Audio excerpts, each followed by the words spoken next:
مالك يا ابني في ايه؟ مالك بس زعلان ليه؟ ياسين اخويا. ماله يا سين؟ مش عارف والله، مخلص الاعدادي خلاص، بيخلصها. اه. داخل على ثانوي. ما يعني ايه الصعوبة في الموضوع ده؟ المشكله ان دلوقتي الدنيا بقت مفتوحه يعني.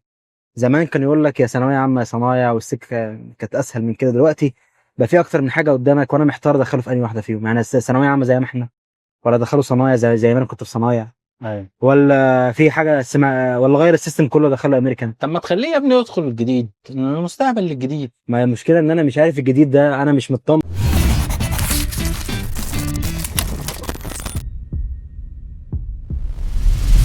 طلع النبي. احنا في مصر عندنا دلوقتي حاجة جديدة اسمها مدارس متخصصة. احنا كلنا اللي نعرفوه كانت الثانوية العامة والصنايع والتجارة والزراعة. دلوقتي بقى في حاجة جديدة زي ايه؟ مدارس الذهب، زي مدارس البترول، وزي مدارس الحاسبات والمعلومات والذكاء الاصطناعي. الدنيا ما بقتش زي الاول، بقى في حاجات متخصصة ممكن كمان تشتغل ان هو لسه بيدرس فيها اصلا. اصل يا باشا الثانوية العامة احنا بقينا كتير، واللي بيطلعوا منها وبيتخرجوا منها يا صاحبي اكتر من اللي السوق عايزه. انت ما شاء الله شايف عدد الناس صحابنا اللي خرجوا، واحنا نفسنا ممكن نبقى اتخرجنا من حاجة ونشتغل في حاجة تانية عشان السوق بقى غير ما بقاش واقف على الثانويه العامه بس. فبقى الصح ان انا ما افكرش في الثانويه العامه وبس. لو انت عايز حاجه بقى للوجاهه او برضه حاجه في الثانويه، يعني كليه، بس انت كليه انت عارف انت عايز ايه، محدد هدفك، وحاجه ليها شغل برضه، روح. لكن ما تروحش الحاجه مليانه وفيها ناس كتير ومش هتشتغل منها عشان بس تعلق الشهاده في البيت. فانت ايه رايك؟ ما هي المشكله ان انا مش عارف الجديد ده، انا مش مطمن. ايه اه. التفاصيل؟ طيب انا لو دخلت حاجه زي كده، يعني اصلا ما فيش رجوع، اللي هو بمجرد ما اقدم ما فيش رجوع، الموضوع يبقى صعب. ايوه. انت الثانويه العامه بتاعتك كانت امتى؟ من زمان يعني، بنقول مثلا 15 سنه. 2008. اكتر من 15 سنه. السيستم اتغير خالص. فانت لما تيجي تتكلم على الثانويه العامه، احنا دلوقتي حتى هذه اللحظه، يعني انا دلوقتي بتناقش معاك، الوزير لسه بيغير المنهج اصلا. ده كل سنه في منهج جديد، ايوه. وشريحه الطلبه كبيره جدا. امم. هيطلعوا يعملوا ايه في سوق العمل دول؟ انا مش فاهم. تعالوا مثلا في صنايع، الدنيا التخصصات ماشي معروفه وكل حاجه، بس انت تطلع، انت برضو طالع من صنايع تايه، مش عارف تروح فين. والسيستم اتغير. يعني على ايام انا والدي قدم لي في صنايع، كان بيسمع ان انت في شركات او مصانع بتتعاقد مع المدرسه. انا اسمع كمان ان هي بيدوك فلوس من وانت لسه بتدرس صنايع فهتاخد فلوس. مكانك محفوظ في الشركه، انت بس خلص، ولو عندك جيش هنعمل لك عقد جزئي. مم. خلص جيشك ومكانك في الشركه طب يا معروف. عم وما اشتغلتش ليه؟ ما الدنيا حلوه اهي. انا دخلت المدرسه ما لقيتش ده.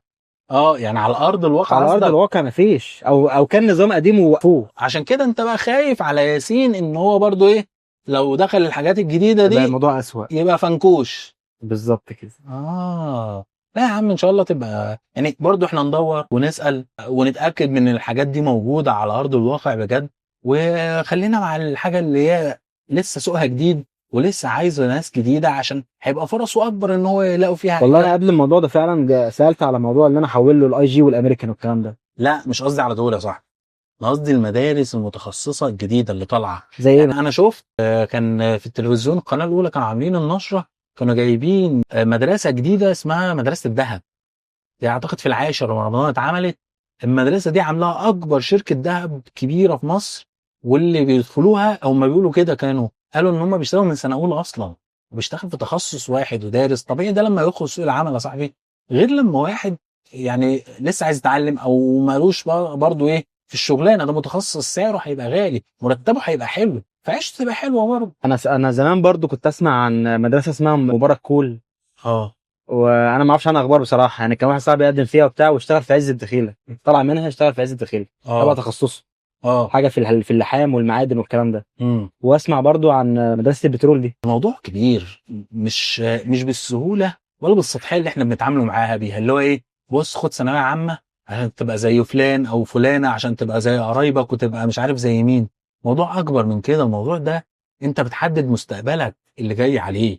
فانت لازم من الاعداديه ما تستناش اصلا لما تيجي تدخل السنه تدور على الموضوع ده، وتستشير اهلك، واهلك برضو يسالوا الناس اللي خدوا التجربه قبلنا. عارف انت لما تشوف واحد ناس دخل الحاجه دي، في مدرسه الضبع اسمع عنها كمان بتاعت النووي عندنا هناك، دي كويسه برضه كنت بشوفها انا رايح راس الحكمه. ففي يعني في حاجات كتيره وليها شغل. ما دي بقى معلش بقى هيطلع يشتغل اكيد في النووي، في المفاعل فعلا. بتاعنا بتاع بلد. فانت كده ايه، بتبقى اكتر ضمان شويه. طبعا هو الضامن هو ربنا، بس عارف انت اللي هو ايه، نسب ان انت تشتغل اكبر من فكره ان انت ايه تروح تاخد لي شهاده يا فرحتي بيك ثانويه عامه وتروح تجيب لي مجموع فاشل وما تدخلش حاجه، او تدخل حاجه تعبانه عشان بس تاخد بيها شهاده.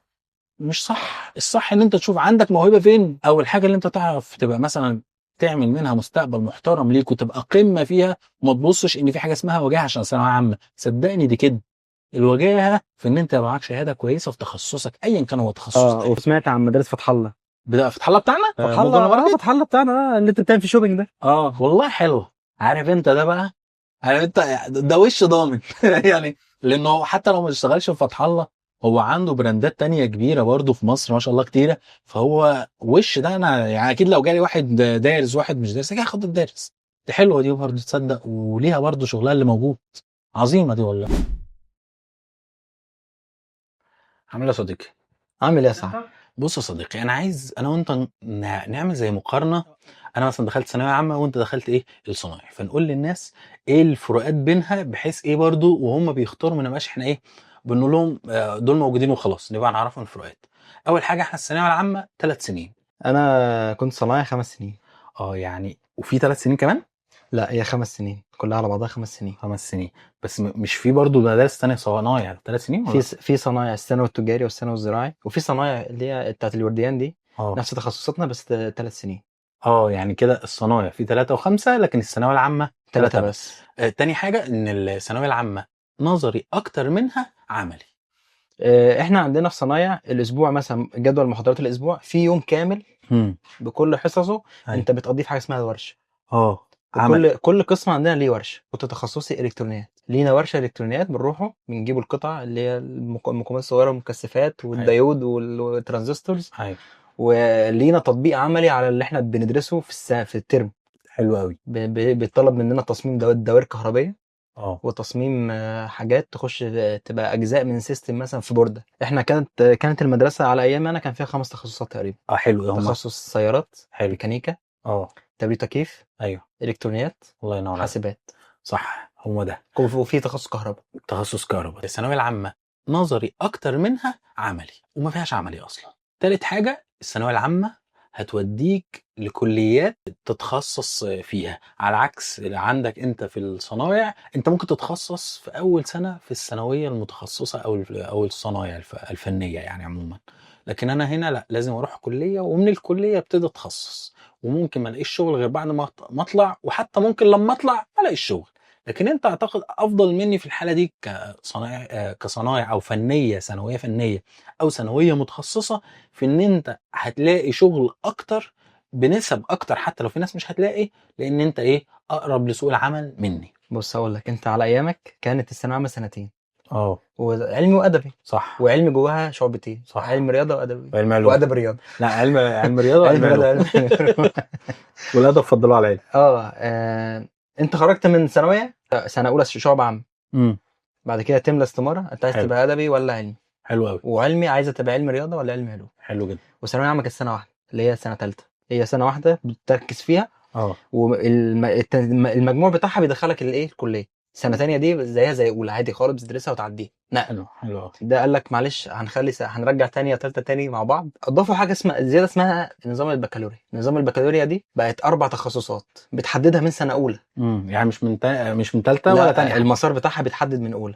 عايز تخصص ذكاء اصطناعي، من اولى بتحدد لك المسار بتاعك بمواده. عايز تخصص هندسه، التخصص الهندسي والحاجات ديت برضو ليها تخصص بتاعها بالمواد بتاعتها. الطب بتخصصاته ليك مسارك من سنه اولى، تمام. والتخصص الرابع تخصص الادب، وتفاصيلها بالتفصيل معالمها ما بانتش قوي عشان لسه ما اتطبقتش. لسه اصلا منهجها بيتحضر، هينزل مع بدايه الدراسه في شهر 9. فالموضوع لسه لحد الان مبهم، والناس اللي طلعت اتكلمت فيه بشكل عام برضو كشور برضو، فالتفاصيلها ما نزلتش. تمام. طب انت برضو وديتني الحته اللي هي طيب اختار بناء عليه. انا واحد مثلا يناسبني ان انا حاجه عملي هروح للثانويه المتخصصه. انا واحد يناسبني اكتر ان انا ادرس الحاجات التانية اللي هي العلميه اكتر من ان هي عملي، فهروح بقى للثانويه بشقائها دلوقتي، مش بشق واحد.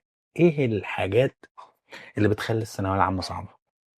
والله من وجهه نظري انا الشخصيه صعوبه الثانويه العامه مش في الكم، لان الكم ده موجود في معظم الانظمه الدراسيه يعني. صعوبتها من وجهه نظري انا الشخصيه مصاريف ثانويه عامه. مثلا بتتكلم مثلا لو هتعتمد على دروس خصوصيه وده معظم يعني اكبر شريحه بتبقى في الفئه دي. قليل اللي هي بيذاكر قائمه على بتبقى الثانويه هي العامه، قايمه هي قائمه على الدروس قايمه على الخصوصيه، الدروس، فمصاريفها بجد في السنه جامده جدا، مصاريف جباره يعني. وضغط مجتمعي.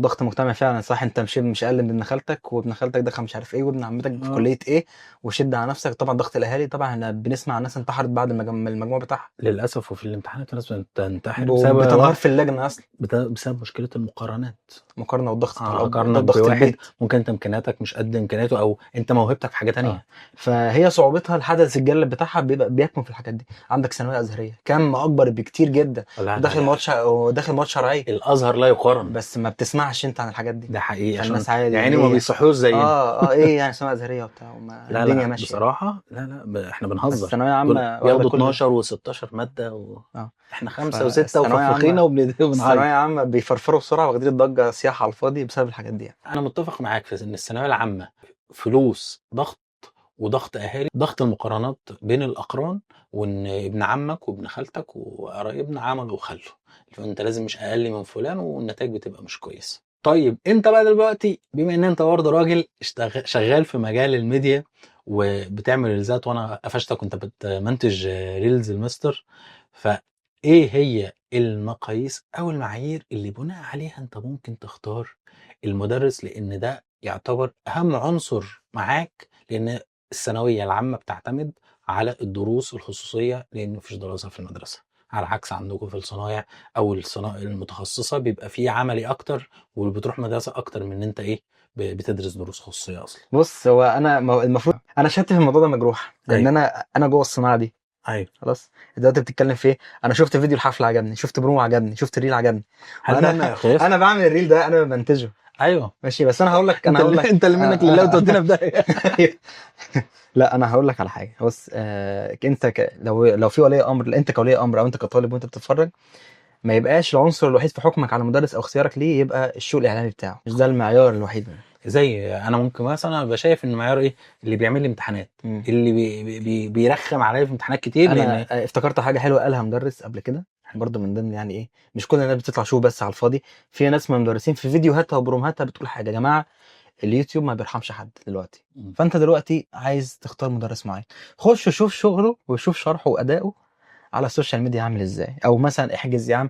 كل الناس بقت عامله منصات رقميه دلوقتي، خلاص، وبيعملوا حصه مجانيه. ايوه. يا عم حتى لو هتشتري كود حصه، خش شوف شرحه، شوف نظام متابعته ماشي ازاي، شوف امتحاناته، هل فعلا كم كبير من الاسئله بيحلها بس افكار متشابهه مثلا، ولا بيجيب اسئله مثلا في الجون، اسئله الثانويه العامه اللي سابقه، بيحل امتحانات كتير. هل في تواصل اصلا مع البيت عندك بيتابع مع ادائك؟ يعني مثلا يتصل بالحاج: ابنك غاب الحصه دي، ابنك جاب درجه كذا في الماده، تابع ابنك في الماده الفلانيه. في مدرسين بتصفي الطلبه، لان المدرس انا ما استحملش يبقى انا كمدرس يبقى عندي طالب اداؤه سيء، انا هنزلك مره اتنين، اكلم والدك مره اتنين، معلش شوف مدرس غير. انا كان عندي مستر الله يمسيه بالخير ويديه الصحه يا رب، مستر مجدي عباس. انا فاكر ان مستر مجدي لما نقصت درجه في امتحان في الحصه، يعني اللي هو قبل الحصه، كان بيصفي لي وقال لي انا ما عنديش حد فاشل، انا اللي بيجوا عندي بيقفلوا. وفي الحقيقه انا قفلت علم النفس وحبيت علم النفس بسببه. على الناحيه التانيه مدرسين الهق والمق ويلا تعالى وبتاع ونعمل شو اعلامي، واجيب معايا لسه السنه دي بكلمك في ناس طالعه ليالي امتحان جايبه معاها انفلونسرز. صح. واحد جايب مثلا، واحد جايب انت دلوقتي ما بقتش ماده علميه، ما بقتش واحد بتأدي رساله، دلوقتي واحد ده لا طالع علشان اشد انتباهك وتسمع الحصه بتاعتك جايب لك انفلونسر. طب ده كلام؟ طب ما في ناس تانية بتجيب ناس يعني مشهورة مش بحاجة حلوة، بس أنا جبت واحد مشهور بحاجة كويسة. المبدأ نفسه، انت اصلا جايب مشهور ليه؟ انت راجل طالع ليله امتحان، على دي اخر ده اخر تعامل ليك مع الطالب عشان تسلمه بره الامان، يخش اللجنه يظبط الاداء. ايه لازم يبقى اللي انت تعمله؟ دي وجهه نظري انا. أيوة. مع ان انا واحد بتاع ميديا وبقول لك انت لازم حاجه أيوة. تلفت النظر بتاع، بس مش للدرجه الفجه دي. احنا بنتكلم في ايه؟ بتظبط اضاءه، تلوينك يبقى حلو، بتحط كوميك ساعات لو اهزر في الحصه، ما يبقاش الماده كلها قائمه على الهزار والضحك والهق والماء، واجيب لك فلان المغني المنشد، واجيب لك واحد انفلونسر بالناس بتحبه في اليوتيوب. إيه احنا دخلنا في ايه؟ احنا طلعنا بره الرساله بتاعتنا خالص. انت دلوقتي انت بتختار مدرس، ما تختارش بناء على الصيت بتاع الشو بتاع الميديا. من الاخر انت شوف يا باشا، انت ليك قريبك اخد مع المدرس ده، فانت هتساله. خش على الميديا، اسال الدايره القريبه منك اللي اخذت عند الناس دي. في نقطه مهمه ودي معظم الناس ما بيتكلموش فيها دلوقتي، يخش يقول لك: لو انت وصلنا مثلا شهر 12 شهر واحد والامتحانات فاضل لها شهرين ثلاثه، لو انت مراكم ومش لامم، تعالى اديك الزيتونه، تعالى الم لك الدنيا، تعالى الحقك. كرسي الانقاذ انتشر، كرسي الانقاذ ده زي ما انا كنت كلمة عامل انتشر. زي ما انا كنت عامل الزيتونه في رمضان كده، المانيفستو. ماشي، زيتونتك انت حاجه والزيتونه الثانيه في كارثه. ايوه، المدرس اللي تلاقيه بيعمل كده ده واحد بصراحه انا شايفه واحد داخل مش بتاع شغل، بيستغلك يعني. داخل بيقفل السنه بتاعته الماليه، فعايز يلم اكتر حاجه. اللي احنا بنقوله ايه، ان انت الكم الاكبر بيبقى على الطالب. انت المدرس هيشرح لك الماده العلميه، هيحل معاك اسئلتها افكارها، هيجيب لك افكارها. انت ال 80% 90% عليك، انت بتذاكر ولا لا، بتلم دنيتك ولا لا، انت اسبوع باسبوع بتقفل دنيتك ولا مراكم ولا مش مراكم، ولا انت حكايتك ايه انت في مذاكرتك. وانت كمان بتحل امتحانات مع نفسك في البيت ولا لا؟ ايوه، فانت مش لازم تستنى المستر بس. فانت المدرس اللي تلاقيه ما تخافش، انا الباب، انا اللي هلمك الدنيا، ما تقلقش انت معايا، هنعمل لك كل حاجه، ده تخاف منه. انما المدرس اللي يبقى صريح معاك يقول لك انا هديك الدفعه وهوجهك، وانت الطريق ده بتاعك تسلكه. الموضوع 50-50 اكتر، لا 80% على الطالب. يعني جزء عندي كطالب وجزء عندي كمدرس. والجزء الاكبر عند الطالب، هو رقيب على نفسه. اقول لك على حاجه، بنسمع الناس مرتبين على الجمهوريه وما حضرتش المدرس حصه في سنتر، كله شغلها اونلاين. الناس دي جبار، الناس دي في تنظيم الوقت جبار، دي كلمه السر في الموضوع كله، تنظيم الوقت. الناس دي عارفه مصلحتها من الاخر. والاستمراريه، لان انت ممكن تعمل ده في الاول وحماس وبتاع، حماس البدايات، حلاوه البدايات، وبعد كده ايه، ويجي يفيص على شهر 12. التعليم الاونلاين ده مش لكل الناس اللي عارفه مصلحتها، الناس اللي منظمه وقتها. 80% على الطالب، 20% هي مدرس بس بينظم ورقه معاك، مديك مذكره مثلا او ملزمه فيها الدنيا كانت متنظمه، بيحل معاك كتير. انت بقى انت في البيت بتعمل ايه؟ المدرس ده انت بتشوفه مره في الاسبوع، ساعتين في الاسبوع، انت باقي الاسبوع بتعمل ايه؟ صح. بس هو دي وجهه نظري في منظومه الثانويه العامه عموما يعني. اظن انت كده بقى عرفت ايه هتعمل ايه مع اخوك ياسين، وكل واحد عنده اخ او اخت داخل الثانويه هو عارف هيعمل ايه. الحلقه دي كنا بنحاول نقول لك مش تختار ايه بالظبط، بس حاولنا نوسع لك دايره الاختيارات، بدل ما كل الناس بتبقى طالعه عارفه ان انا يا ثانويه عامه يا صنايع بس. احنا حاولنا ايه، صح يا ابو علي؟ انا عندي سؤال بس، انا هقدم لاخويا في ايه؟ وبقى حد يقول له يقدم في ايه في التعليقات. اشوفكم في حلقه جديده من جيل المنايلين. السلام عليكم.